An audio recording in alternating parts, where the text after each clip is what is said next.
Now, the thing that everybody's all up in my nachos asking me about, of course, because y'all know I am a Zionist down, is people ask me about his connections with Israel.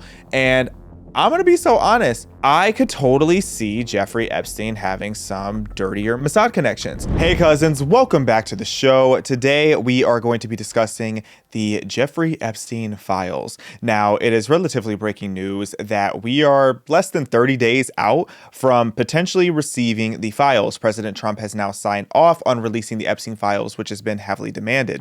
Now, that being said, I was very hesitant to do this video, to be honest, but y'all voted for it. I did a poll on Instagram and thousands upon thousands of you guys voted that you wanted me to make an episode about my predictions regarding what we are going to see in these Epstein files. And that being said, I do want to preface with the fact that everything in this is relatively alleged. You know, I'm going to do my best to specify like what I know is matter of fact versus what I am just speculating. But a lot of this is, I would say, my semi-informed speculation. We're essentially two delusional cousins telling each other exactly today.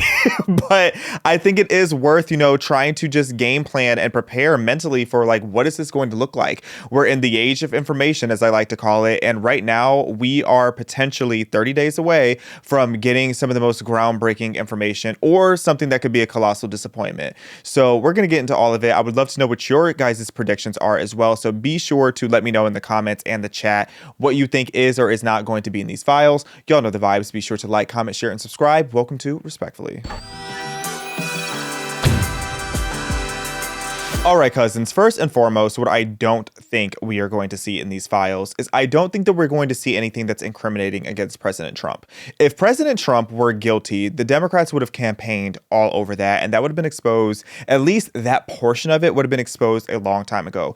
We see that anytime they are able to connect, President Trump to Jeffrey Epstein, they have a field day with it. They literally took that email out of context that was from Virginia Giuffre, trying to make it seem like Trump spent hours with this victim, but it blew up because they redacted Virginia's name just for everything in the dark to come to the light, Luke 12:2-3. And Virginia's name ended up being verified as the name that they tried to redact. Virginia, on multiple occasions, specified how she never, had a lot of these interactions with Trump that they tried to claim that she had. In fact, she actually went out of her way saying that Trump was always so polite to her, so sweet to her, so professional and polished with her. So she had never seen him do anything or really even hear of him doing anything crazy. So we know that the Democrats would have a field day if President Trump were guilty of something else. That's why they tried to bring forward that crazy felony, those 34 felonies, all the ridiculousness that they've put on Trump. They would have definitely politically persecuted him by now with the Epstein files if they could have. But what I will say, because in this video, again, this video is me trying to be as unbiased as possible. This is me just, calling a spade a spade and just keeping it all the way 1,000 with y'all. And one thing that a lot of people were saying online, but I do have to clock it, I have to be fair, is a lot of people were making fun of Kamala Harris, and rightfully so, for the fact that Kamala and Joe Biden were in office for 4 years and they did not try to release the files, and now they're calling for President Trump to. However, Jasmine Crockett made a point to an extent where she pointed out, yeah, Kamala Harris and Joe Biden didn't release the files, but they also didn't campaign on it. I have to say, there's a little validity to that. However, what I will say is President Trump wasn't the one that was actually going out and speaking heavily about the Epstein files. There was a lot of people that were, either on his team or behind the scenes, unofficial advisors or whatever you want to call them, like all these different people, around the MAGA world were campaigning on the fact that we wanted to see the Epstein files released. I actually looked into it. President Trump discussed the Epstein files twice, I believe, during his 2024 campaign cycle, where he was asked twice about whether or not he would release the files. And he said, sure, why not? So that seems to be the energy that he's having to this day. So I don't think that he has done anything to try to block it. However, I do think that the rhetoric that he used, calling the whole thing a hoax, was a bit reckless, because we know to an extent that there are certain things that are just a matter of fact. I mean, you don't go to prison for trafficking and have no clients. Like, that doesn't really make sense. But as we know, President Trump, he's very New York. He's very just blunt and just throws things out there sometimes. So I feel like maybe that's not exactly what he meant.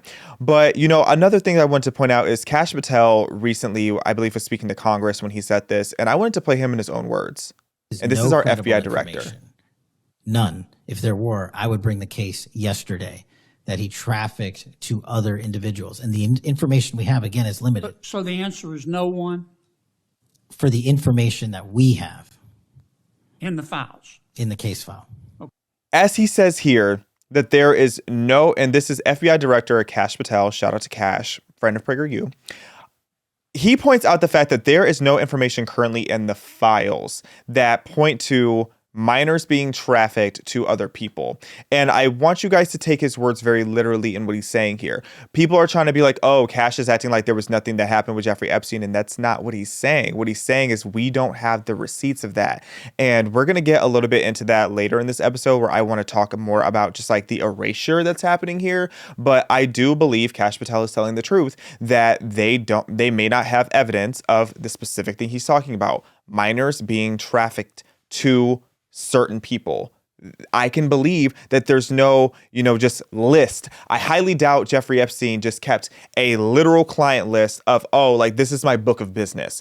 I don't see it working like that. I think it was a lot shadier than that and obviously a lot more clever than that. So I don't think that that's something that we're going to see revealed, at least not in the way that a lot of people want it to be. A lot of people want this to be just like this black and white manual of this is exactly what happened. And I just think that's unrealistic in the expectation. I think that the files are going to be a lot more messy and convoluted than anybody is expecting it to be. Now, also, President Trump, regarding his relationship with Jeffrey Epstein, you can't really deny that they were at bare minimum close acquaintances. They seem to have some camaraderie, and that's not a shock to me. I mean, come on, they're definitely in the same circles. They're in that New York posh, ultra affluent social circle. So of course they had some kind of rapport. And I do think, though, that President Trump was not aware of a lot of the things that Jeffrey Epstein was doing. It was probably because we all have those people in our friend group, not like a Jeffrey Epstein, and I shouldn't even say in our friend group, but we all have those people that like we're around them a lot, either because of the industry we work in or a friend of a friend of a friend type of situation, or they go to the same gym. And you're always kind of looking at them like, we're cool, but there's something about you that's a little, or I've heard a rumor or two about you. We all have that at various levels in our lives. So I don't think that President Trump knew what was really going down on Epstein Island. I really don't. And I think that President Trump was too morally coded for Jeffrey to be foolish enough to tell him anything that was going on. And also, President Trump is too loud for him to be all up in Jeffrey Epstein's tea. I think that Jeffrey Epstein knew better, that if he were to tell President Trump that, all of New York would have known. Okay, you pissed Trump off, he's airing your business out. And I think that Jeffrey Epstein knew that. So I don't think President Trump knew what was really, really going on. And that being said, another thing I think we're going to see more and more the more we learn about Jeffrey Epstein is Jeffrey Epstein was just this wild party boy. And he seems like the type, and we all know this type, I think, that type that loves to name drop and that type that loves to manipulate their social status by making it seem like they're closer to certain people than they are. Like, there are people, I'm not even like that famous or anything yet, but I have a little bit of clout on me on social media. And it's like, I have people that will go around and act like they're my best friend when they're in certain social circles. And it's like, you don't even have my phone number. So it's like, I can heavily see Jeffrey Epstein being that type, even with all the money and the access that he did have. In order to maintain that, I could see him being this messy drunk that he is, because I really think that Jeffrey Epstein was a messy drunk. He was a party boy, and he's probably going around acting like he and Trump are like this, because Trump has always been that guy. He's always been popular. He's always been mega rich. He's always been the guy that people want to be around. If you're around President Trump, then you got some motion on you. And that was before he was even president. He's had motion on him since the 80s. So it's like, I could definitely see Jeffrey Epstein milking that friendship dry, even if they weren't as close as as Jeffrey tried to pretend that they were. Y'all get what I'm saying? So also that kind of brings me to this email that we saw from Jeffrey's brother, who probably also was a messy drunk, Mark Epstein, where he talks about, and I was so confused about this because I kept seeing memes of President Trump and Bill Clinton, like them trying to act like that they were getting down and nasty. And I'm like, my president is a lot of things, but I do not think that my president is dabbling in them rainbow waters. So I did not understand why it was that people were trying to say that President Trump was giving the nookie to Bill Clinton. And then I saw the email.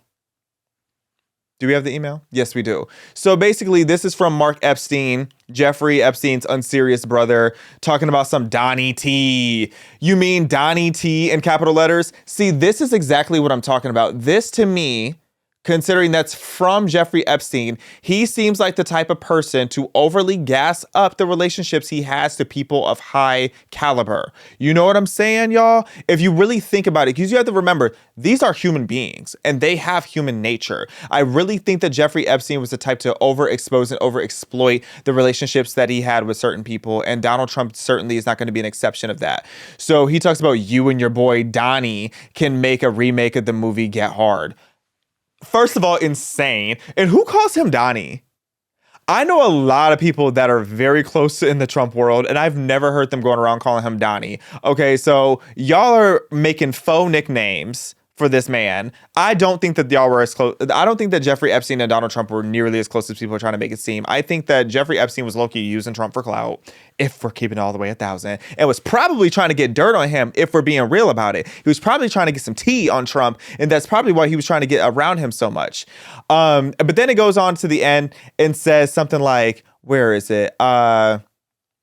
Wait, where's the part of the email? At the bottom? Okay, yeah, thank you. So it talks about here, a while back you had mentioned that, oh wait, that's not it. Wait, where is it? Am I blind?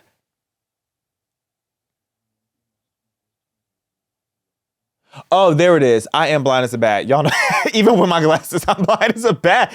Well, okay, so Mark Epstein says to Jeffrey, or says, ask him if Putin has the photos of Trump blowing Bubba. Bubba meaning Bill Clinton. Crazy.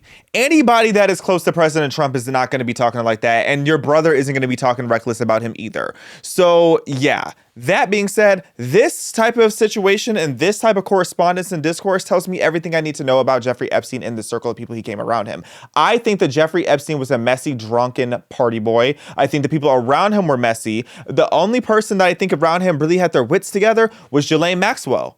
I think that when we see more of these files, Ghislaine Maxwell is going to look like the true mastermind. I'm so for real. She's going to look like the grand madam. If you know, you know, when I say madam, she's going to look like the head pimp in charge. I think she's going to look like the person that handles the finances. I think she handles the logistics. I think she handles everything that's going on there. And it makes sense why they're connected, you know, and we'll get later we'll get into a little bit more of the tea about like her father and her father's connections to intelligence agencies, or being an intelligence asset to global situations, like working with many, many people. I think Ghislaine Maxwell is going to look like the genius, and that's part of why they're doing so much to keep her quiet while she is still here on this planet, okay? Jeffrey was messy. That's why they allegedly had to take him out.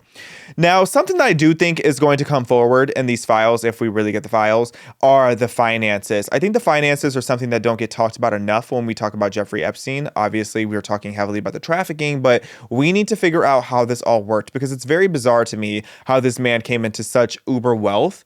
And it's like, you ask people, it's like, oh, he was in real estate. Who bought a house from that man? Who rented from Jeffrey Epstein? I want someone to tell me who was renting from Jeffrey Epstein. And then they say that he was this massive consultant. Consulting who and about what? What was his expertise? What was he consulting besides being freaky and drunk? Okay, so I do think that some of these financial records are going to prove that he had hundreds of millions of dollars in payments from, you know, tech billionaires for consulting fees that continued all the way until 2019. I also think we're going to see some more emails that are going to connect him with the Clinton Foundation. One thing I'll say about the Clintons, I think they're guilty of everything they've ever been accused of, and I'm so for real. I mean it. There is not a single thing you could tell me about the Clintons I want to believe. You could tell me that Bill Clinton was in my personal house stealing my eggs right now, and I would believe it. I would go home and the first thing I would do is check my egg carton.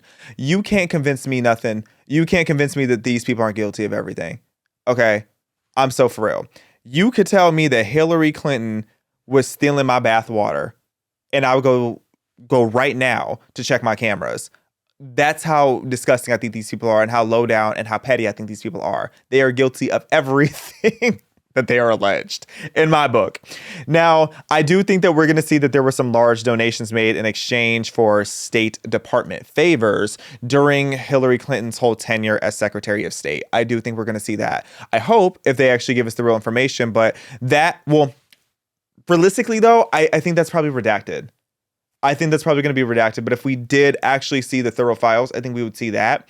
There's also an this is alleged, I believe, still. I don't know if this is confirmed, but they say that there's bank transfers showing $65 million were funneled from a major U.S. hedge fund to Epstein's fake charity the same week that fund received a massive classification contract from the Pentagon's DARPA office. I need to look more into that to see how much of that is confirmed, but I do think that where that smoke is, there is fire. Now, when it comes to the erasure thing, and as I was saying about Hillary, I think a lot of this stuff is going to be erased because some of this information has already been quote unquote lost. So, for example, there's a sealed 2000. Oh, not the voice crack. Oh, I'm a growing boy.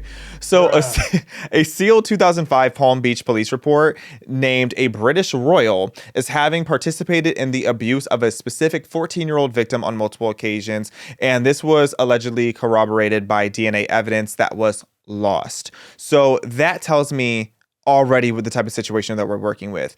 Also, this whole thing saying that Jeffrey unalived himself. Be so for real, because you're telling me that the surveillance footage was just deliberately corrupted, or like wasn't just or you're telling me that the surveillance footage just happened to be coincidentally corrupted at the exact time that he died? Are you serious? You can't convince me that that wasn't deliberate. You know, I totally believe that there were some orders made by some senior official to remove all records of what happened to Jeffrey. Those cameras were cut and the cameras were turned back on. And I think everybody's on the same page of that. I don't think I've ever heard anybody dispute that was credible, you know, other than the people involved are probably trying to cover it up. But yeah, I don't believe that he offed himself, but I also do believe that they erased the erasure. And what I mean by that is everything on the internet has a paper trail. Every single thing has a trail. If it's on the internet, it exists forever, unless you get a really, really, really good hacker that can go in, and it's 2 steps. You have to first delete what it is that you're trying to delete, and then you have to get an ultra good hacker to go the deep web route to delete the record of deleting the record. Because even when you delete something or erase something, even if it's like DMCA and you're trying to copyright something, anytime something like that is taken down, there is a record of it being taken down. So in order to take down the takedown or to erase the erasure, that takes high level intelligence. And I do think that that's probably what happened. So when Kash Patel is saying that certain things aren't in the files, and, you know, we saw Pam Bondi, the attorney general, a while back say that she had all these pages of files, I guarantee you a lot of that tea isn't there. It's all either redacted or totally erased. And, you know, that does remind me of the whole debacle that we saw at the White House, where they had a bunch of media personalities, journalists, and influencers go to the White House and get those big white binders. And everybody was so upset that these white binders were so heavily redacted and that there was basically no new information in there. And I actually got to hold one of these white binders. I went to my good friend Emily Austin's house and you can see Emily in this video, somewhere in this video. Shout out to all these people here. And I felt so bad that all these people got so much flack for this whole situation. Oh, hey, Scott. I did not know Scott Presso was there, as he should be. These binders were supposed to be like the big phase 1 of exposing all this information. And literally all they gave us was flight logs that we already knew. And yes, this is exactly what the binders look like. When I went to Emily Austin's house and she showed me the binder, she was mortified. She got to keep the binder and she showed me that like there's literally no information in here. Every single thing that would be worth knowing is either not in the binder at all, not referenced in the binder at all, or it's completely blacked out. And at first they were just trying to say, oh, they're blacking out because of the victims. Nobody is asking for the victims' names. I don't think a single person cares to know the victims' names. And I hate to say it like that, but it's like the victims are the victims, and I hope that they get their due justice behind the scenes. Those people don't deserve to be shoved into the spotlight and go through all that scrutiny. We very easily could erase their names or redact their names and still keep all the information that's needed. You know what I'm saying? So I was so gagged when I saw this, and I saw like the different sections of the binder and how it talks about, well, this is information that's already public, and basically just the flight logs, which means nothing. And then the next information was supposed to be the quote unquote new information, and it also just gave nothing. It was just more of his address book. So that whole thing was just a massive debacle. But I think if we do get more files released, it'll just be fewer black boxes. I think that's what it's going to end up looking like if we're being realistic about it. And I don't think that they're going to take the big risk of wanting to, expose too much, because we take on a lot of liability when we do that. So, and everybody knows that. That's why, there's been a lot of communication about networks that wanted to do massive exposés on the Epstein situation.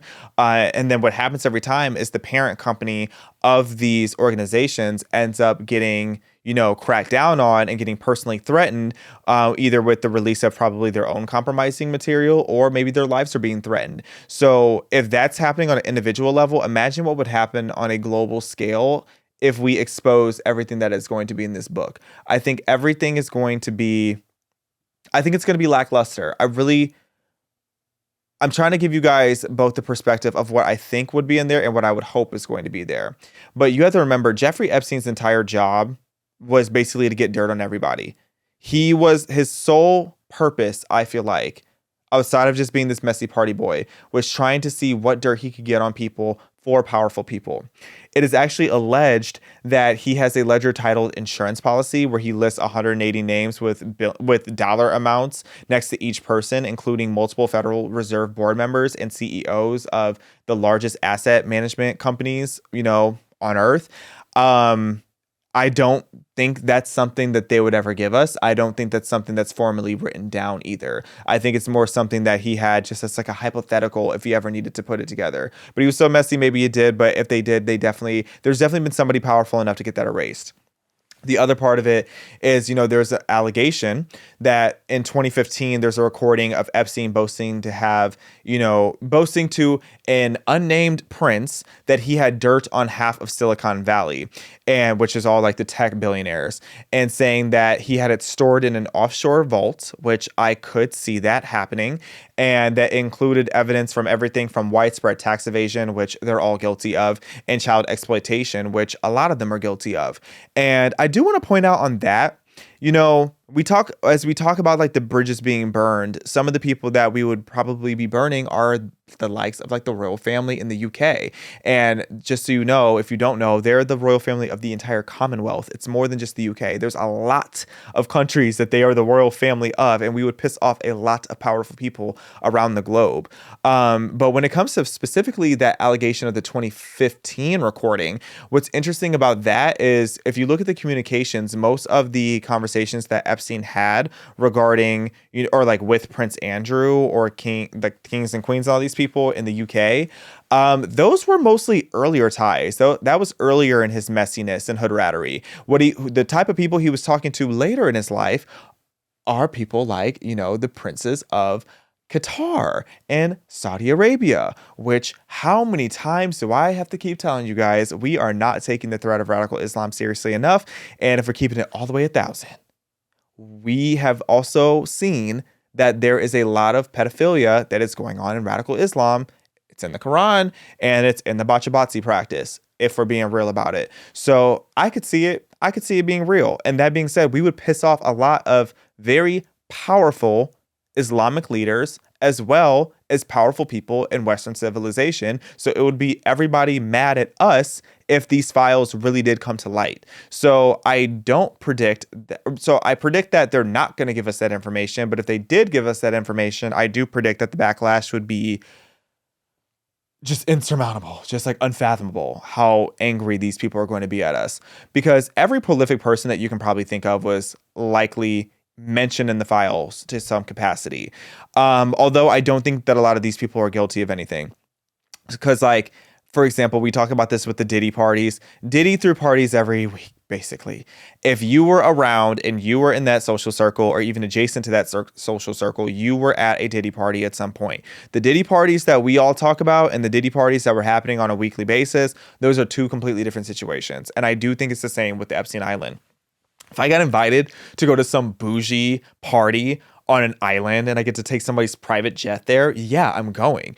That doesn't mean that I know everything that's happening on the island. You probably can't even leave the little corridors that you have there, let alone go on the other side of the island where they have all the kids in chains. Like, so I don't think that that was happening, but there are going to be a lot of people that are named in there. Another allegation is that in a 2002 letter from Epstein was to a Middle Eastern prince, a Middle Eastern crown prince, thanking him for his gift of 4 Ukrainian girls aged 13 to 15 with Polaroids attached. Will we get that kind of information in the Epstein files? I hope we get that tea. I hope we get those receipts. I really do. And I think we're going to see a lot of people I think they're going to throw some people under the bus, though. If they are going to throw any of the clients under the bus, it's going to be like the ones that we totally expected to be guilty. Like Stephen Hawking, we would 100% expect Stephen Hawking to be hiring prostitutes and going to brothels. Okay? Those are the kind of people I expect to be his biggest clients. So Stephen Hawking, count your days.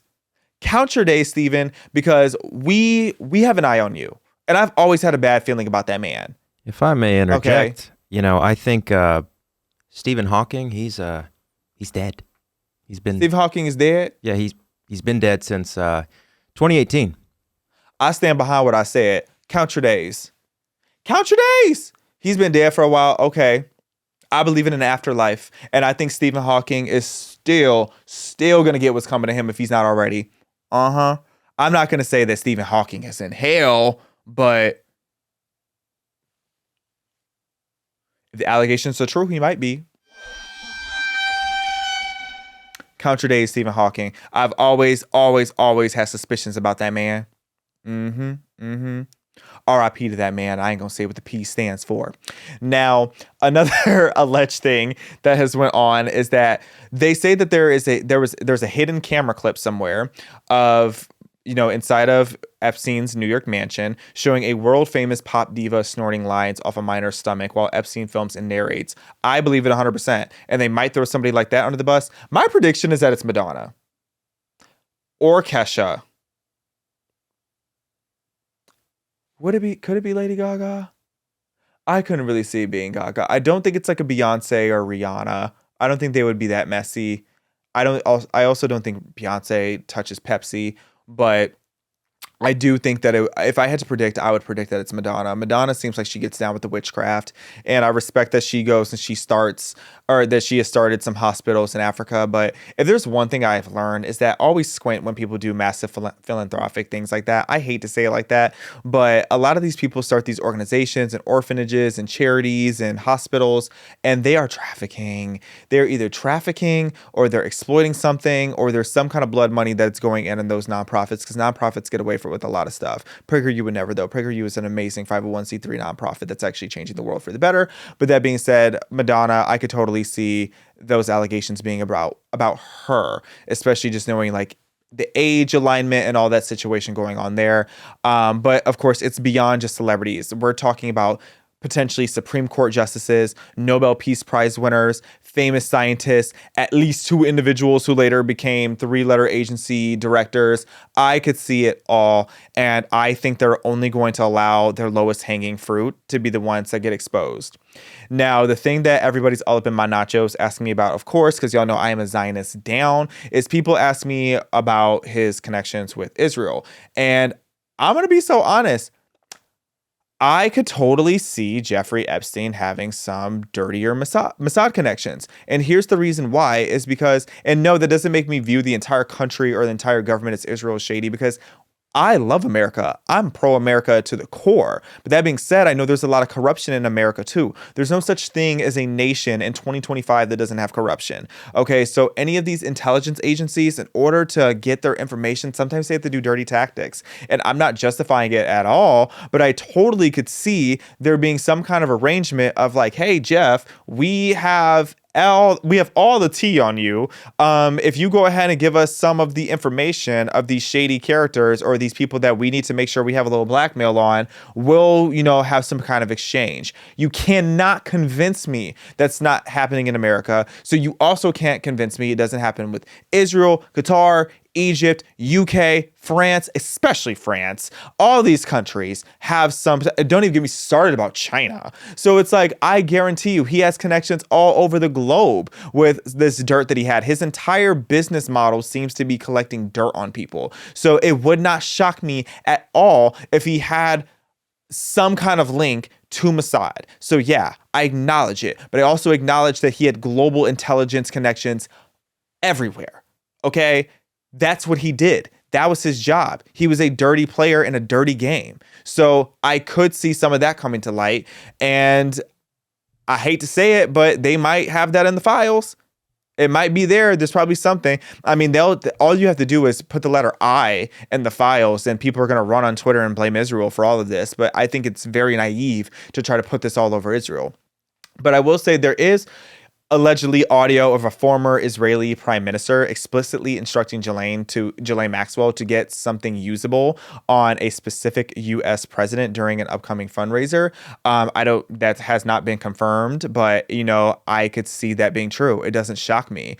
And that whole allegation is based on claims by a former Israeli intelligence officer named Ari, I'm going to say his name wrong, but Ari Ben Menash, who alleged in his interviews and in his 2019 book, Epstein, Dead Men Tell No Tales, that Epstein and Maxwell ran a Mossad honey trap scheme in the 1980s to blackmail U.S. politicians, and that they were introduced through her father, Robert Maxwell, who, like I was saying earlier, has been confirmed as an asset to many global intelligence agencies. Everybody hyperfixates on Mossad, but this man was connected to the UK, he was connected to America, he was connected to places all over the globe. So I 100% could believe that I could see them putting a little bit of that tea inside of the files and keeping that there. I don't think that's something that they would erase, because again, they're going to give us the stuff that is more easy to figure out, if you get what I'm saying. So, it's unproven who the prime minister was, but a lot of people allege, though, I'm going to say his name wrong too, but Prime Minister Ehud Barak. I don't know. I don't know. There's no way for me to know until we get these files. But that being said, it wouldn't shock me. It takes a lot to shock me these days when it comes to governments. Now, another thing I think they're going to either brush over or totally keep it in if it's obvious enough, but there's alleged that there's a 2008 addendum to Epstein's actually part of this is alleged and part of this is confirmed, but there was this secret 2008 addendum to Epstein's non-prosecution agreement, also known as an NPA, where it explicitly, or a lot of people will call that, immunity. So it explicitly granted immunity to several named billionaires and foreign royals in exchange for undisclosed cooperation with U.S. intelligence. Now, what is confirmed by that 100% is that in 2008, that NPA was granted. They granted immunity to Epstein, 4 named staffers, and unnamed potential co-conspirators from federal charges in Florida.